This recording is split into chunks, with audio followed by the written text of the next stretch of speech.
Hey guys. So tonight's story is a pretty cool one. It's one of those miracles you don't see this kind of miracle very often. A lot of times you see miracles where the Lord heals people. We've even seen one recently where the Lord healed water. But this is a healing that God did. That's not. He did a miracle that took care of someone's death. Now, that's horrible. It's a horrible thing. Everybody hates it. Sometimes you have to have it just to survive. But most of the time, what happens is you just gotta put your head down and get an extra job, work real hard.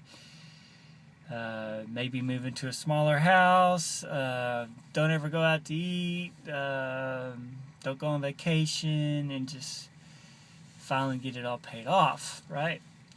So that's usually the way people get their debt taken care of. Today is a miracle concerning debt. And I don't know that I've heard of. I don't think I've heard very many stories of miracles of cancellation of debts. One or two, maybe, but God's can do all kinds of miracles. So here goes. There was a widow. She was the wife of a man from the company of the prophets. So basically, the prophets were kind of like the preachers back then. So it was like a lady whose husband used to be a preacher, and he died, and he owed somebody a bunch of money. And back then, if you weren't able to pay your debt, they would actually come take your kids, and they could sell your kids or just make your kids work. Because lots of people had farms, and that would be acceptable in those days. If you couldn't pay your debt, they would just take your kids. So she's terrified. Her husband died. He had this debt. He didn't get it paid off. So she's scared. Then she goes to Elisha, and she tells him the story. And she says, "But now, my husband's creditor is coming to take my two boys as his slaves." So imagine how terrified mom would be or dad would be. We would just sell the house, sell the cars, do whatever it took, you know. But apparently she had nothing, very little. So that's what Elisha asked her. First of all, is like, is there anything you can sell? And she replied, he said, "What do you have in your house?" And she says, "Your servant has nothing there at all except a little oil." Does this remind you of another widow? That all she had was a little oil, but she also had something else. A little oil and a little... Yeah. So all she has is a little oil. So Elijah said, "Go around and ask all of your neighbors for empty jars. Don't ask for just a few." So her two boys, I can imagine they go around, they say, "Hey, do you have any empty jars?" So a guy brings out, one, jar.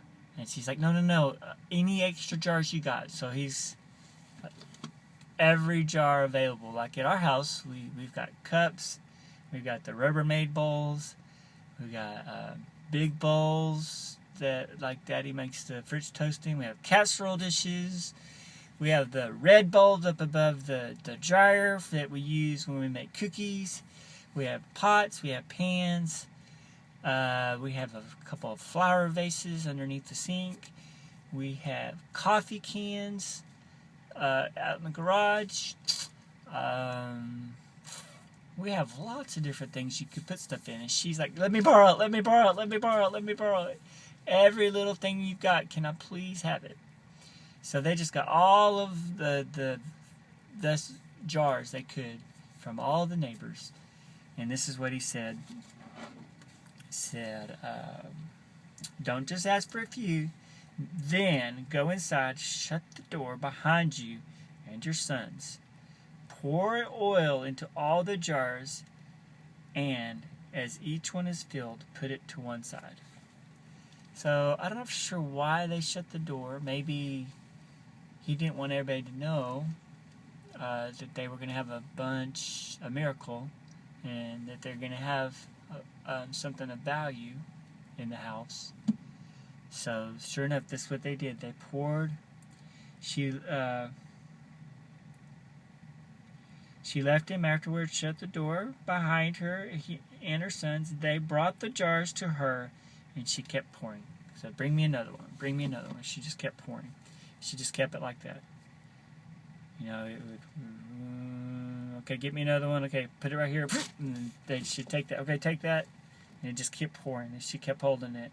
Okay, this one's full. Okay, you ready? Okay, put me another one there. Okay, take this one. And they take this one away. And she just kept pouring and kept pouring. So they brought her jars to her, and she kept pouring. When all the jars were full, she said to her son, bring me another one. But he replied, there's not a jar left. Then the oil stopped flowing. So she's like, okay, bring me another one. Bring me another one. He's like, no, there's not more. And then, drip, drip, drip, it just stopped pouring. All right. So she went and told the man of God, Elisha, you won't believe what happened. Holy cow. We got so much oil. So probably olive oil. It wasn't motor oil, though we didn't have that back then. So it's probably olive oil, or that's the only thing I can think of. It was used for cooking, and you know we bought at the grocery store a nice jar of olive oil costs $10-15, and if she had, you know, that's for a fairly small bottle. And she had tons and tons and tons and tons of jars all over the whole house full of olive oil. It's worth a lot more back then. I know they actually used it kind of like money. So she basically had a room full of money. All right? So she went and told the man of God, and he said, go sell the oil and pay your debts. Okay, so that's a miracle in and of itself. She sell it and pay her debt. So she's going to pay her debt off, so our kids won't have to be slaves. But the Lord always gives us more than enough. We always have extra. I mean, I've had sometimes where I got all my bills paid and have $1, just $1, but never had it to where the lights were shut off, or the water was shut off, or the rent wasn't paid. I always had money left over. It might just be $1, it might not be much, but there's always enough.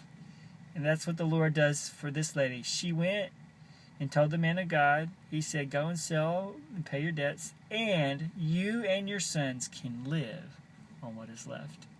So the Lord provided, paid their debt, and they were actually able to live on what was left. Good story. You guys have a good night.